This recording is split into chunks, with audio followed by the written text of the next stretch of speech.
کھڑکی کھلتے ہی ٹھنڈی ہوا کا جھونکا اندر آتا ہے۔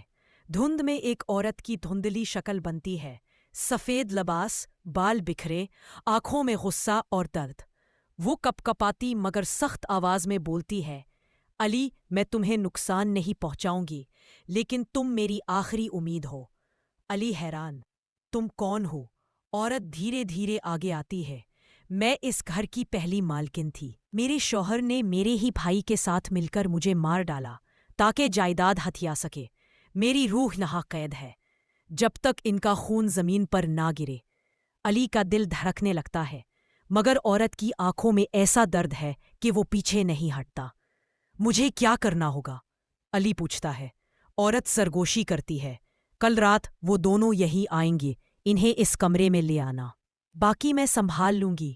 اگلی رات علی ایک بہانے سے دونوں کو گھر لاتا ہے۔ جیسے ہی وہ پچھلے کمرے میں قدم رکھتے ہیں، دروازہ خود بخود بند ہو جاتا ہے۔ کھڑکی کا تالا ٹوٹتا ہے، دھند اندر پھیلتی ہے اور عورت کی روح غصے میں جھپٹتی ہے۔ کمرے میں چیخوں کی گونج اور خون کی بو بھر جاتی ہے۔ صبح جب علی دروازہ کھولتا ہے، کمرہ خون کے دھبے ہیں۔ عورت کی مدھم آواز سنائی دیتی ہے، شکریہ، اب میں آزاد ہوں۔